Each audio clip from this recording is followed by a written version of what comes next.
what does it mean to be an innovative leader? You see, people follow people, not titles.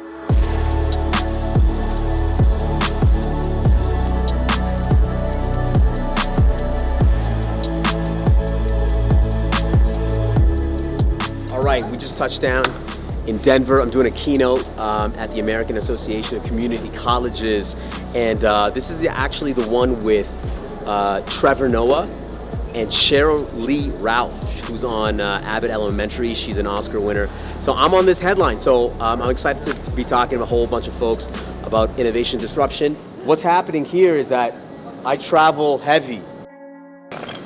All this for a keynote. How do we get people ready for the future? And I actually wrote a tweet on the plane. My parents, they told me to get like these really traditional jobs. How do you become a doctor, engineer, accountant, a lawyer? And so like, what will I tell my kids? For me, it's like, how do you be world-class at something? Like be undeniably world-class at something. Number two, build your brand equity. And number three, which is like, have a deep general mindset. I think those are the most important skills of the future. So the question is, how do you teach those things? So Neil, who have you picked up? Who are some like famous people you picked up? Oh man, I can't even remember, but Obama? Just recently, a couple of weeks ago, I drove Terry Bradshaw. Oh wow. Yeah. Was he nice? Yeah.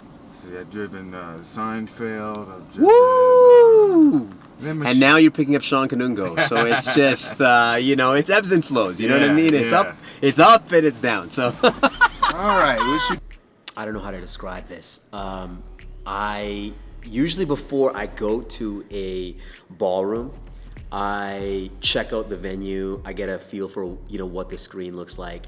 It doesn't happen very often, but sometimes I will go there and they will have this giant screen and they won't tell me that they have this giant screen. And you know me, like I love the giant screen. So immediately like, I need to use this. I need to use all of it.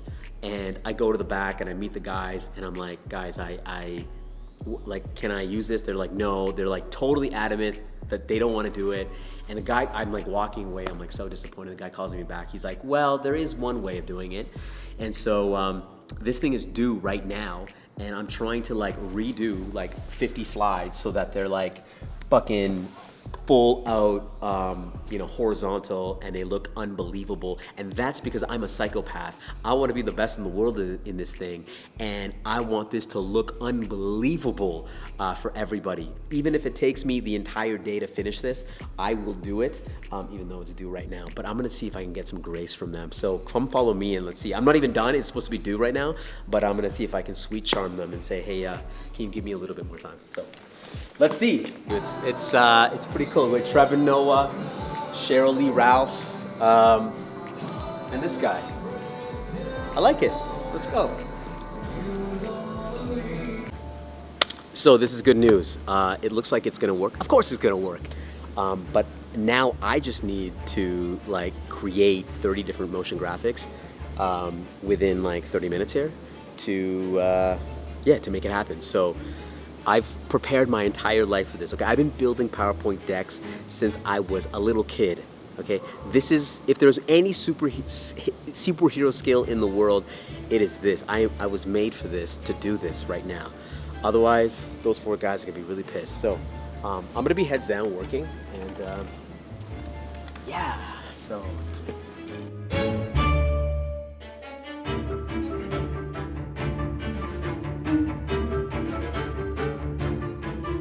This is part of it. I'm like probably the most annoying speaker because I want to make sure, because all my slides are like 2 gigs and they're all video and there's like 80 of them. So just trying to make sure that they all work. But these guys are pros, so I'm sure they'll make it happen. 7 o'clock. I got here at like 11 a.m. and I saw this, and now it's 7, and now we've completed it.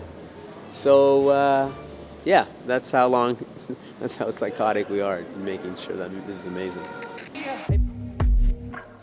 All right, so this is basically the backdrop of the bold ones. we're doing a bit of book signing. I don't know how many people are going to come through and do it, but you know, I thought if people want to take a picture, it's kind of cool to do it with the Bold Ones background. So I literally lugged this from Edmonton to Denver, and you know how much it cost me to like, because I don't normally check bags. It cost me like $200 to check bags. Isn't that ridiculous? I wasn't sure if I was going to be able to meet Trevor Noah yesterday, and I didn't want to like impede. I didn't want to be like one of those guys that just you know, sort of disrupts his flow. It looked like he was like getting ready. So yesterday, I went up to him and I said, "Hey man, we're going to your show tonight. You know, good luck. Good luck today." And he said thanks. And you know, yeah, it was like super short. And that was it. That was my interaction with Trevor Noah. What was cool is that we saw him kind of do this keynote where it was a Q&A, and then later, Neve and I, we actually went to the Belco Theater to actually watch his comedy. And what was really amazing and awe-inspiring for me was just to see how he was able to do both in such a short time span and kill both. Like, he was able to be smart and intelligent and funny and thoughtful during the Q&A and just completely crush it on stage in a different sort of arena. I think this is going to be good.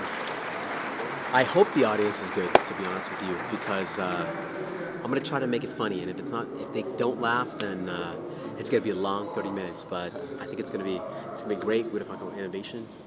We're ready. Probably the most important question, which is, are you willing to disrupt yourself? How do you go from 100 to 0? Now, status is wrapped around everything that we do: our title, our degrees, our credentials, our positions, our experience. But part of the reason why status exists in the word status quo is because that's the thing that actually holds us back. Define your identity by why you exist, not what you do. Right. Man, I can't believe we got through all the books. Yeah. That's awesome. That's amazing. And it was cool because Book signing was amazing. I was so surprised we got through all the books. Like, I was like worried. First of all, I didn't know how many people come, and the fact that we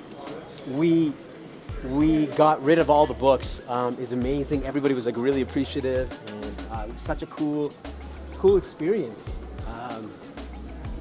People just really resonated with the idea of disruption, I guess. Disrupting yourself within colleges.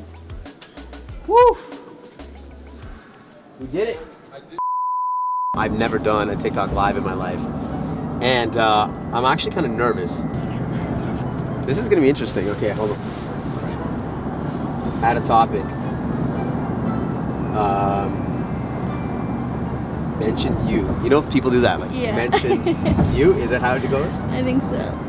This would be really embarrassing. What's going on? I was just on the plane. I was ruminating. I'm getting ready for a keynote, thinking about what jobs will be relevant in the future. And with all this AI shit, I'm like thinking to myself, no job is safe.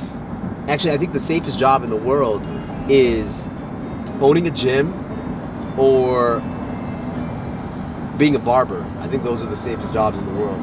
My first TikTok live ever, and I think this has been an absolute success. So thank you for the love, and all right, we'll see you later. That was brutal. That was the worst thing I've ever done in my entire life. I'm never ever doing that again.